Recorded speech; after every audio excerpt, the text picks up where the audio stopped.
Listen, Bill Gates once dropped a pretty shocking secret in an interview. He actively looked for the absolute laziest people to give the hardest, most complex jobs to. Why? Because a lazy brain will always, without fail, figure out the shortest, lowest effort, and most efficient path to clean up a massive mess. You think a billionaire was just kidding around? Not at all. The truth is, that heavy stuff you beat yourself up over every single night, staring at the ceiling, telling yourself you are a chronic procrastinator, incompetent, and completely undisciplined, is absolutely not a character flaw. It is not a moral failing. Today, we are going to tear down one of the biggest, most profitable myths peddled by the garbage, self-help industry. Those gurus selling you hustle culture, and the 5 a.m. club, want you to feel like you are fundamentally broken, so you keep buying their courses and their books. We are going to use empirical neurobiology to prove that the laziness you are experiencing right now is actually a highly evolved survival mechanism. And your job is not to fight it with brute force. Your job is to hack the system itself. But hold on. Before we get into hacking your brain, let's get one very important thing straight. If you are dealing with clinical depression or ADHD, please understand that your brain is experiencing a legitimate deficit in dopamine and serotonin receptors. That is a medical issue, not a habit issue. You cannot life hack your way out of a chemical imbalance with a morning routine. Please see a professional and do not use this video to punish yourself. But if you are a generally healthy person who is just being ground down by the modern ground and feels stuck at the absolute bottom of a procrastination pit, this is your way out. Let's be brutally honest for a second. Have you ever just laid there on the couch, mindlessly scrolling your phone, your body completely paralyzed while your brain is running a chaotic, endless marathon?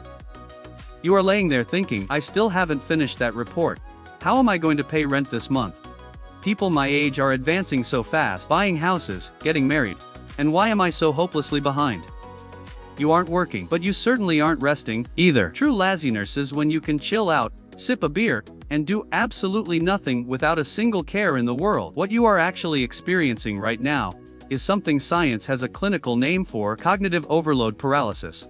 Right now, your brain is exactly like a laptop with 100 heavy browser tabs open in the background. The user interface looks completely frozen, but the RAM is on fire, the cooling fan is screaming, and the battery is draining rapidly. It is draining your energetic battery before you even lift a single finger to do any actual work. There are 3 distinct types of people who fall into this paralysis trap the most. Let's see which profile you actually fit into. First, we have the toxic perfectionists. You delude yourself into thinking you just have incredibly high professional standards. You tell yourself you are just waiting for the right mood, the right lighting, or the perfect spark of inspiration. But what is it really? Psychologists call it evaluation apprehension. You would rather not start at all than produce something that isn't flawless, because a flawed outcome directly threatens your ego. Perfection here is just a pretty, socially acceptable disguise to cover up your crippling fear of judgment. You exhaust yourself defending your ego before you even take action. Second, the blind multitaskers. You are hopelessly addicted to the starter's high. You wake up feeling a little guilty about yesterday, so you immediately write down an absurd 20-item to-do list. You are going to clean the entire house, study conversational Spanish, call 5 clients, prep your meals, and hit the gym, all in one single day. Writing that list gives you a fake, unearned dopamine hit, making you feel like you are being incredibly productive. But when it comes time to actually execute, your brain looks at the massive caloric cost of that list, panics, and decides to pull the covers up and go back to sleep. You end up with a dozen half-finished projects and absolutely zero momentum. Third, the people pleasers. You think you are just being a nice, accommodating person. But behind that facade, people pleasing is actually a covert manipulation tactic to keep yourself safe. You drain your willpower completely at the office, just to avoid stepping on your boss's or your coworkers' toes. You fake a smile and agree to unreasonable demands, because your nervous system is terrified of conflict. You never say no. By the time you get home, your emotional battery is clinically dead. You do not have a single drop of energy left for your own goals, your own health, or your own life. Emotions have a literal, biological cost.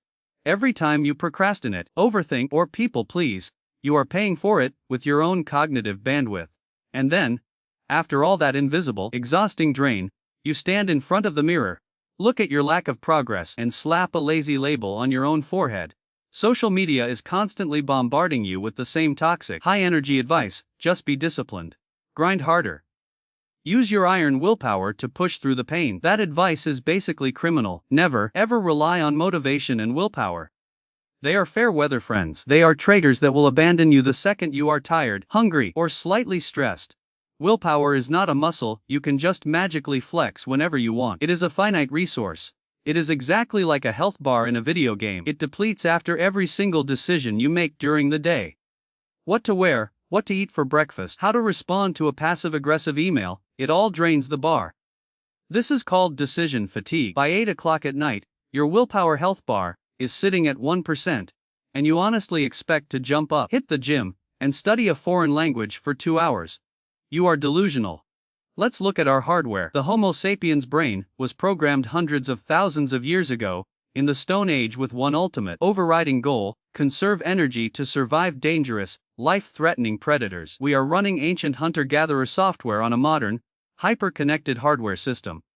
Your amygdala, the primitive fear and fire alarm center of your brain, is not stupid, but it is an incredibly overprotective bodyguard. It cannot tell the biological difference between the threat of a wild predator lunging at you from the bushes and the threat of a massive, vague, high-effort to-do list. When you throw an overloaded schedule at it, the amygdala perceives it as a lethal threat to your caloric reserves. Instantly, it starts dumping a cascade of stress hormones like cortisol into your bloodstream. It blares the sirens, hijacks control from your prefrontal cortex, which is the calm, highly evolved CEO of your brain in charge of logical decisions and discipline, and it issues a systemic override command. It says, "This task takes way too much energy. Danger. Abort mission. Play dead and freeze immediately." That is exactly why you are locked to your bed, endlessly scrolling. Your brain isn't lazy. It is actively going on strike to protect you from what it perceives as energetic bankruptcy. Behavioral economists call this delay discounting. Your brain will always prioritize the small, immediate reward of scrolling over the massive, future reward of finishing your work, because immediate survival always wins out over long-term planning. And I want you to know this: stop just blaming yourself. You are living in a toxic work culture, where boundaries do not exist and bosses text you at 10 at night. You are living in an economy where Silicon Valley engineers are designing thousands of algorithms, specifically to strip mine your attention. Your attention is the most valuable commodity on the planet right now, and this entire digital system is designed from the ground up to grind you down and keep you hooked. So, how do we win a game that is rigged from the start? We don't use brute force. We use the brilliance of behavioral economics. We are going to turn that evolutionary laziness into your greatest weapon by redesigning your environment. Instead of wasting press energy trying to redesign who you are fundamentally, let's start by wiping the slate clean in 10 seconds every single morning. How do your mornings usually go? You wake up, grab your phone off the nightstand, and instantly get slapped in the face by dozens of notifications and the lingering, heavy guilt of everything you didn't finish yesterday. You have lost the day the second you open your eyes. You have injected cortisol into your system before your feet even hit the floor. Tomorrow, when you wake up, do not grab your phone. Do not stretch and shout fake superhero slogans in the mirror. Just sit up, take one deep, slow breath, and tell yourself, today is a brand new, clean file, not a rough draft of yesterday. Just 10 seconds. Cut off the tail of yesterday's guilt. Your brain desperately needs a clean cache and a blank, uncorrupted space to boot up properly. Next, we invert behavioral friction. You know willpower takes a lot of energy, right? So, use your willpower when it is at its absolute height to engineer an environment that protects you when you are at your absolute weakest. Your brain will always, inevitably, choose the path of least resistance. So, make your good habits dirt cheap and frictionless, and make your bad habits incredibly expensive and annoying to execute. Want to stop doom scrolling TikTok until 2 in the morning? Tomorrow morning, plug your phone charger into the wall in the living room, or at least 15 feet away from your bed. When that dopamine craving hits at midnight, your brain will run the caloric math. To get the phone, I have to leave this warm, comfortable bed. Walk out into the cold living room in the dark. Nah, too much friction, too lazy, I will just go to sleep. See that? You didn't use discipline. You used your own laziness to kill a bad habit. You engineered your environment so that failing requires more effort than succeeding. Then there is the 2-minute hurdle rule. One of the most fatal mistakes people make is throwing a heavyweight solution at a lightweight energy problem. An exhausted person cannot jump into a 4-hour deep work block. The biggest obstacle isn't actually doing the work. The biggest obstacle is the overwhelming fear of starting. Your prefrontal cortex will absolutely panic at the thought of a 3-hour project. But it cannot, and will not, refuse a 2-minute task. If your room is a chaotic disaster, give yourself a micro command. I am just gonna pick up exactly 3 dirty shirts off the floor and throw them in the hamper. It takes 2 minutes tops. Once I do that, I have full permission to lay right back down. Behavioral physics dictates that an object in motion tends to stay in motion. Usually, after picking up those 3 shirts, the initial friction is broken. The resistance vanishes and you will just naturally go ahead and clear off the desk too. And what if you actually stop at minute 2 and get back in bed? It doesn't matter. You still win. You didn't zero out. Your room is at least 3 shirts cleaner, and you have proven to your brain that you can initiate an action without dying. Finally, we have the anchor task protocol. I know there are aesthetic videos out there telling you to throw away the to-do list. Just do one thing and go to sleep.